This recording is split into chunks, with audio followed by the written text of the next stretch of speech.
আজকে এই মেলাতেই আসছে ফসিলস। মেনলি আমরা যার জন্য এসেছি সেটা হচ্ছে এই বিষ্ণুপুর মেলাতে আজকে ফসিলস আসবে, তো তাকে আমরা দেখবো।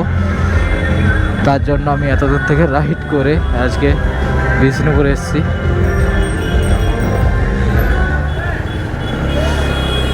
এটা হচ্ছে বিষ্ণুপুর মেলার এন্ট্রি গেট।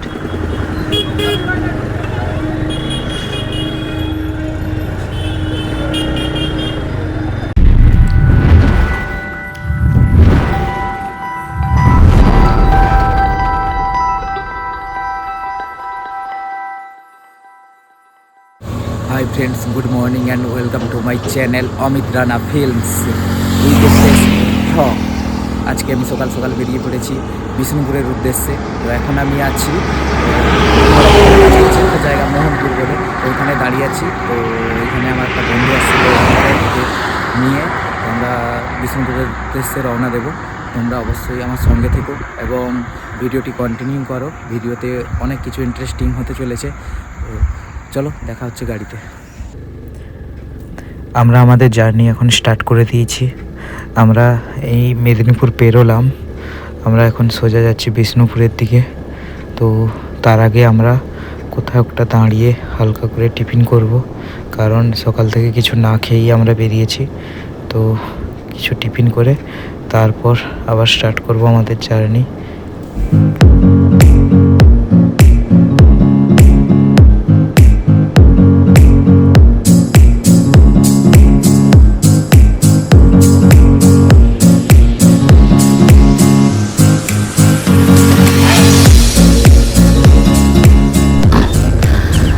আমরা এখানে হালকা মুড়ি টিফিন করে বেরিয়ে এলাম।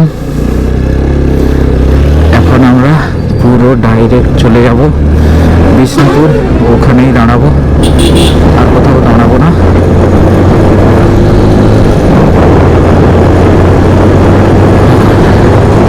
ঠান্ডাটা এখন অনেকটাই কমে গেছে। সকাল সকাল যখন বেরিয়েছিলাম প্রচুর ঠান্ডা ছিল, তো এখন একদমই নেই বলতে গেলে চলে, মোটামুটি হালকাই আছে আর কি। সামনে একটা তেল পাম্প আছে দেখছি, এখানে আমরা ফুয়েলটা আপ করিয়ে নিই।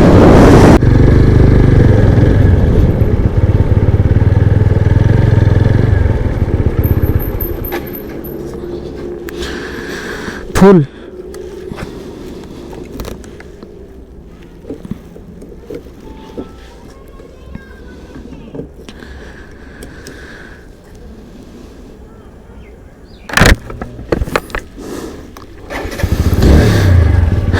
এখানে আমরা ফুয়েল আপ করিয়ে বেরিয়ে পড়লাম।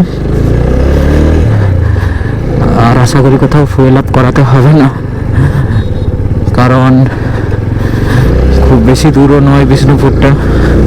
বাঁকুড়া দেখাচ্ছে এখান থেকে 75 কিমি, যদিও বাঁকুড়া 75 হলেও বিষ্ণুপুর এতটা নয়।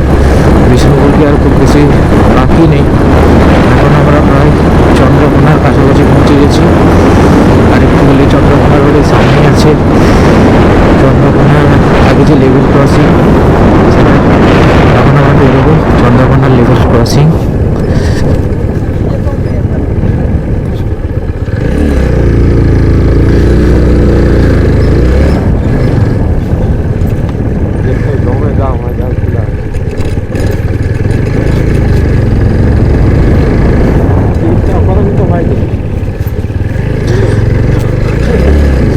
আমরা যখন 2020-তে এসেছিলাম তখনও দেখছিলাম এই ফ্লাইওভারের কাজটা চলছিল, আর এখনও দেখছি চলছে, আজ পর্যন্ত কমপ্লিট হয়নি। এখন আমরা পৌঁছে গেছি চন্দ্রকোনা টাউন। এইখানে আর কিছুটা গেলেই, ডান দিকে গেলেই একটুখানি চন্দ্রকোনার যে পরিমল কানন, ওটা এখানেই। কি হলো, সামনে যে ডান দিকে রাস্তাটা চলে গেছে দেখছো, ওটাতে একটু গেলেই পরিমল কানন পার্ক। আমরা ওইখানে এসেছিলাম যখন স্কুলে পড়তাম তখন, আর আসা হয়নি তারপরে।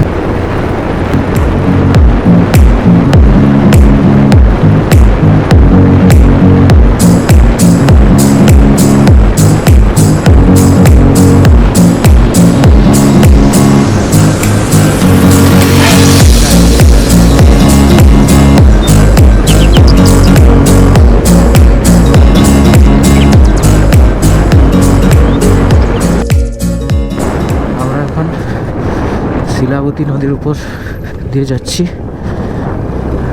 এটা হচ্ছে শিলাবতী নদী। তো এই নদীটাই গনগনি দিয়ে এসছে। তো এই নদীটাই সেখানে ক্যানিয়নের সৃষ্টি করেছে।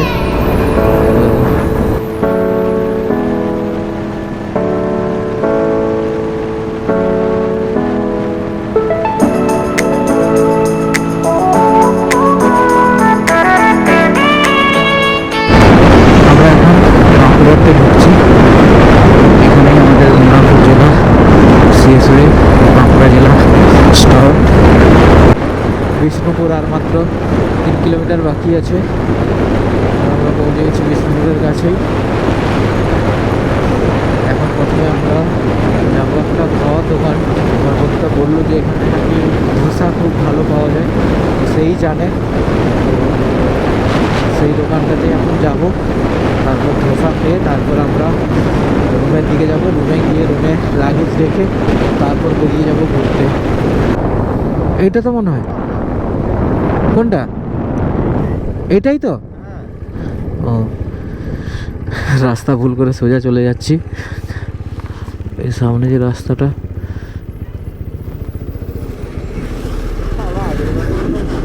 হ্যাঁ হ্যাঁ,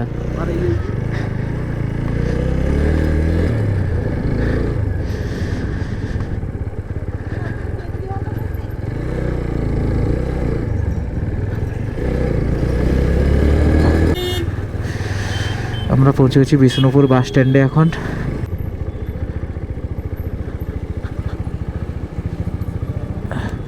আমরা এখন ধোসা দোকানে পৌঁছে গেছি। তো এখানে আমরা ধোসা খেয়ে তারপরই বেরোবো। খেয়ে নিই, তারপর তোমাদের সঙ্গে কথা হচ্ছে। আমাদের খাবার এখন চলে এসছে। যে দেখো, ধোসা আর তার সঙ্গে একটা রায়তা আর একটা তরকারি দিয়েছে। আমরা এখন ব্রেকফাস্ট সেরে বেরিয়ে পড়েছি। এখন আমরা যাব আমাদের রুমে, তারপর রুমে লাগেজ রেখে তারপর বেরিয়ে যাব ঘুরতে। বিষ্ণুপুর মেলা বসে গেছে। তো আজকে বিষ্ণুপুর মেলাতে আমরা রাত্রেবেলা ঢুকবো। এখন আমরা বিষ্ণুপুরের সাইড সিনগুলো দেখবো। যাই, রুমটার কত দূর বাকি দেখি। এখানে ভিড়টা দেখো গাইস, প্রচুর ভিড়। সামনেই মেলা। আজকে এই মেলাতেই আসছে ফসিলস। মেনলি আমরা যার জন্য এসেছি সেটা হচ্ছে এই বিষ্ণুপুর মেলাতে আজকে ফসিলস আসবে। তো তাকে আমরা দেখবো। তার জন্য আমি এতদূর থেকে রাইড করে আজকে বিষ্ণুপুর এসেছি।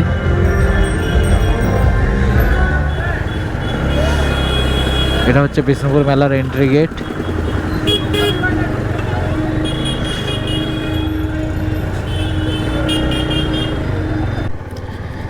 আমরা এখন আমাদের রুম থেকে বেরিয়ে এসেছি লাগেজ টাগেজ রেখে দিয়ে। এখন আমরা যাচ্ছি, এখানের একটা কাছেই রিসোর্ট আছে, প্রায় 10 কিলোমিটার মতো যেতে হবে, বনলতা বলে, ওইখানে যাই।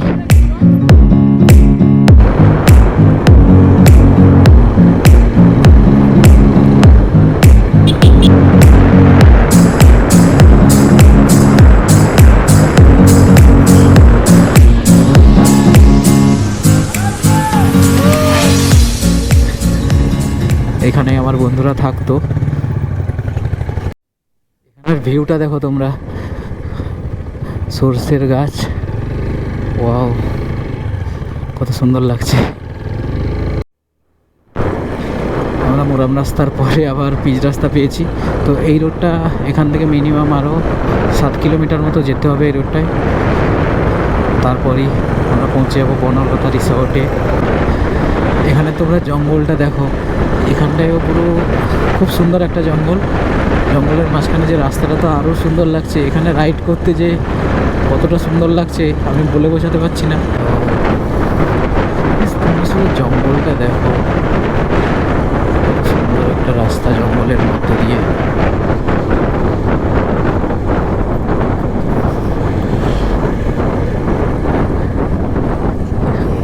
এখানে দেখো গাইস, দোলনা বিক্রি হচ্ছে রোড সাইডে।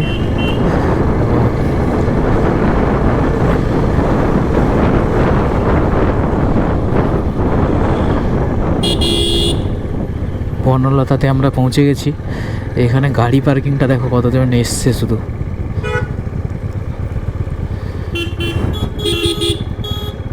আমরা এখন বনলতার মধ্যে এন্ট্রি করছি।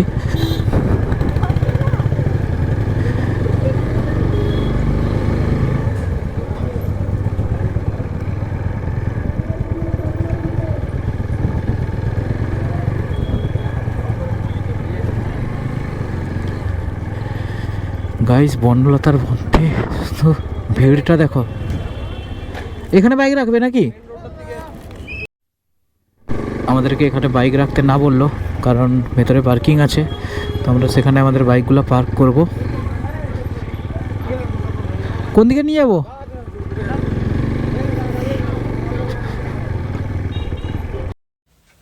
আমরা এখন আমাদের বাইক রেখে দিয়েছি। এখন আমরা যাচ্ছি এই রিসর্টের মধ্যে কি কি আছে দেখার জন্য।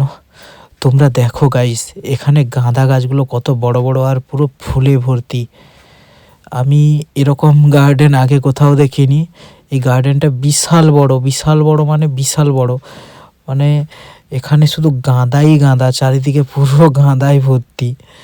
আর প্রচুর মানুষ এসছে এখানে ঘোরার জন্য। তো দেখো তোমরা।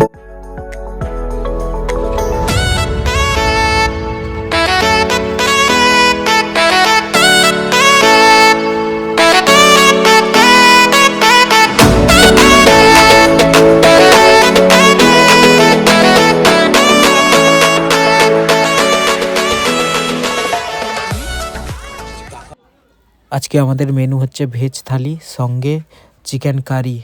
আর আমার একটা বন্ধু নিয়েছে এমু পাখির মাংস। তো এটা দেখতে পাচ্ছ, এটাই হচ্ছে এমু পাখির মাংস।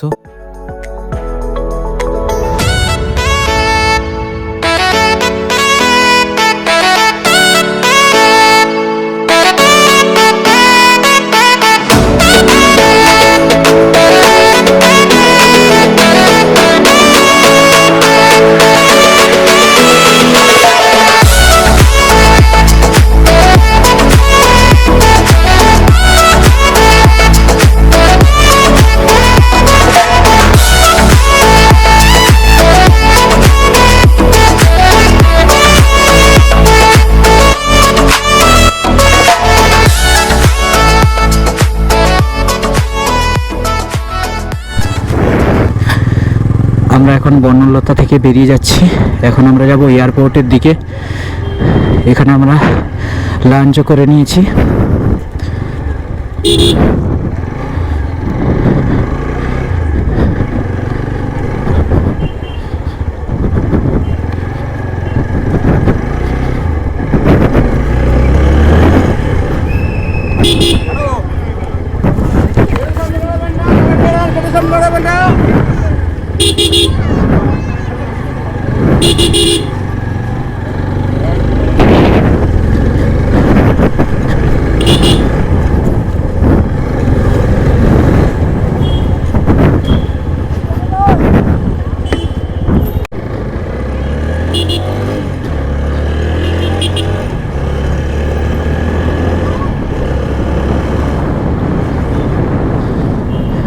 আমরা বনলতা থেকে বেরিয়ে এলাম। এখানে শুধু ভিড়টা দেখো তোমরা। এখানে পুরো গাড়ির জ্যাম লেগে গেছে, কারণ এই রিসর্টটাতে দেখলাম প্রচুর মানুষ এসছে। প্রচুর মানে একদম প্রচুর মানুষ এসছে। ভেতরে তো গাড়ি পার্কিং পুরো ভর্তি, আর বাইরে পুরো লাইনটা তোমরা দেখো। খুবই সুন্দর একটা জায়গা এখানে। এখান থেকে এয়ারপোর্টটা দেখাচ্ছে প্রায় 9 কিলোমিটার মতো। এই এয়ারপোর্টটা ব্রিটিশদের আমলেই তৈরি হয়েছিল। এখন প্রায় বন্ধই হয়ে গেছে। বন্ধ বলাটা ভুল, পুরো গাছপালাতে ভর্তি হয়ে গেছে।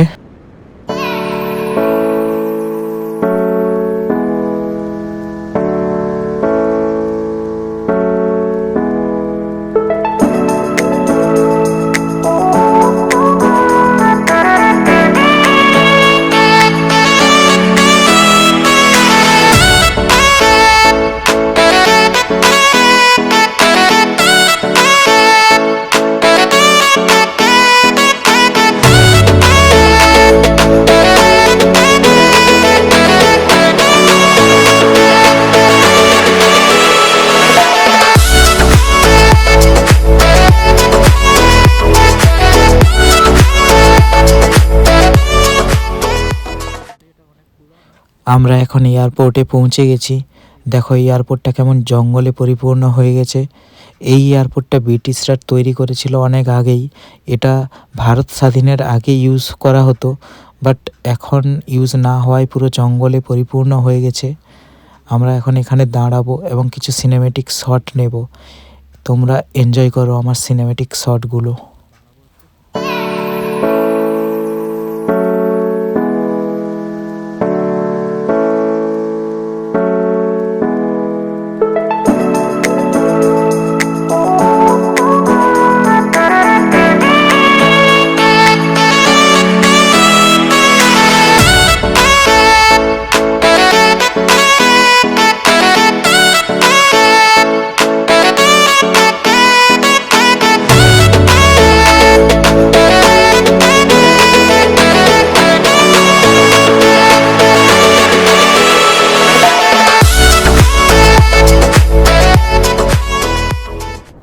আমরা এখন এখান থেকে বেরিয়ে যাচ্ছি।